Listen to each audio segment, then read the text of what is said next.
Maintenant, je vais vous apprendre à déterminer le réactif en excès. Comment déterminer le réactif en excès? Donc, on va apprendre à déterminer, donc c'est détermination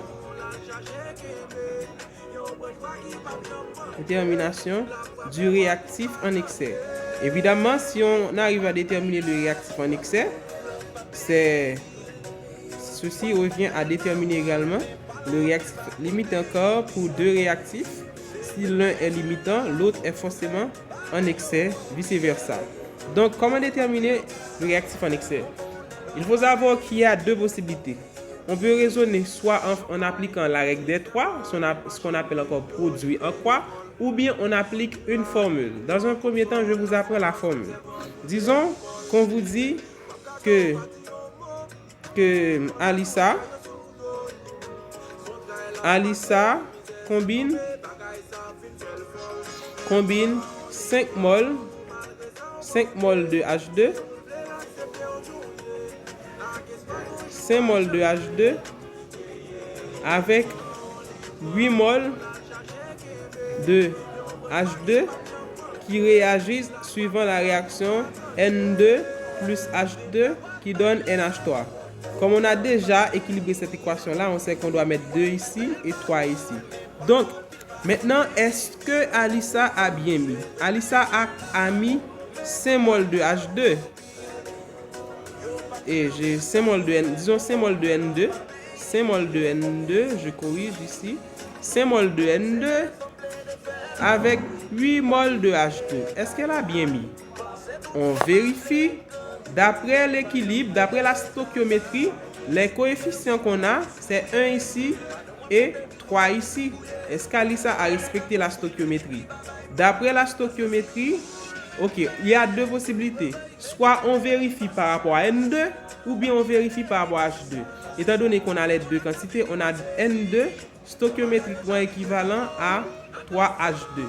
Donc ça signifie qu'ici, lorsqu'on a 1 mol, on a 3 moles ici. Donc il y a deux possibilités. Soit on vérifie est-ce que les 5 moles de Alissa vont donner 8 moles pour H2, ou bien on peut vérifier est-ce que les 8 moles d'Alissa vont donner les 5 moles de N2. Donc on vérifie.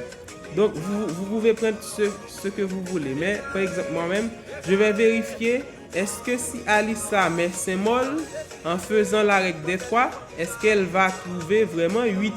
Eh bien, je fais le calcul, je trouve que c'est 15 moles de H2 qu'elle devrait mettre hors.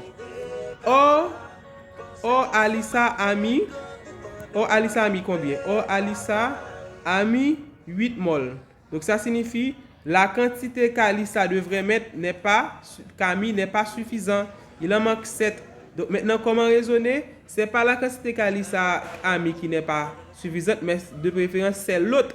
Ce sont les 5 moles qui sont de trop pour les 8 moles. Donc, ici, on voit que la quantité de N2 est de trop. Donc, qu'est-ce qu'on conclut? On conclut que N2 est le réactif en excès. C'est le réactif en excès. Donc, vous voyez, si une autre personne avait raisonné par rapport à H2, la personne allait écrire 3H2 me donne une seule molécule de N2. Donc, on allait dire si pour 3 moles ici, on a 1 mol ici, eh bien, et pour les 8 moles qu'on a donné dans l'exercice, on aurait dû avoir X. À ce moment-là, on allait trouver que X allait être égal à 8 tiers. Avec 8 tiers, lorsqu'on fait cette division-là, ça va vous donner 2, quelque chose. Cette division, donc si on fait 8 divisé par 3, bon, déjà, c'est pas un nombre décimal, donc c'est tout simple. Ça va nous donner 2,66 avec beaucoup de 6. Donc c'est un nombre périodique décimal. C'est un nombre rationnel périodique. Donc ça donne 2, avec plusieurs 6. Ou encore 2 entiers, 2 tiers. Ça nous donne ce nombre-là. Maintenant, on compare le nombre. En fait, Alissa devrait mettre 2,66. Ou bien, donc, disons 8 tiers mol. Or, elle a mis combien? Elle a mis 5 moles. Donc, comme elle a mis 5 mol, donc on voit bien que elle aurait dû mettre 2,66, elle a mis 5. Donc, la quantité qu'elle a mis est de trop. Donc, on voit encore ici, on aboutit à la même conclusion que N2 est un excès. Donc, même si on compare par rapport à H2 ou bien par rapport au 2, on trouvera le même résultat. Sauf que il faut l'admettre que c'est plus facile de conclure avec la deuxième façon.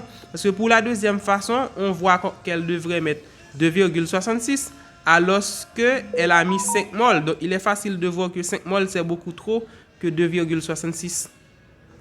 Donc, c'est la façon de déterminer le réactif en excès. Je prends un autre exemple avant de passer à l'autre méthode qui est plutôt une formule. Disons que pour la réaction H2 plus O2 qui donne H2O. On sait déjà équilibrer cette équation-là. On doit mettre 2 ici et 2 ici. Donc, d'après la stoichiométrie, si je mets 2 mol pour H2, je dois mettre 1 mol pour O2. Donc, et si au cours d'un exercice, on a mademoiselle Betsy qui met, sans se soucier des rapports stoichiométriques, elle met 4 mol de H2, 4 mol de H2 avec 1 mol de O2. Eh bien, on vérifie si elle n'a pas mis un de trop. Donc, on dit 1 mol de O2 pour 2 mol de H2. C'est ça la stoichiométrie. Donc, si pour 1 mol, on a 2 mol, or dans l'exercice, elle a mis combien pour O2? Elle a mis 1 mol de O2. Donc, pour 1 mol, elle doit mettre, on met X, on trouve bien que X nous donne 2 mol. Elle aurait dû mettre 2 mol de H2. Mais est-ce qu'elle a vraiment mis 2 mol de H2? On va vérifier. Elle a mis 4.